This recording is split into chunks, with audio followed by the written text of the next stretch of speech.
The backdoor Roth is a common strategy for high earners to contribute to a Roth IRA despite income limits.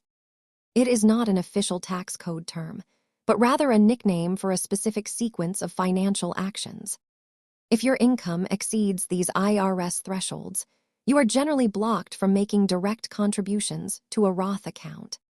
The process involves contributing to a traditional IRA first, and then immediately converting those funds to a Roth account. While direct contributions are straightforward, the backdoor method requires careful handling of existing IRA balances to avoid tax complications.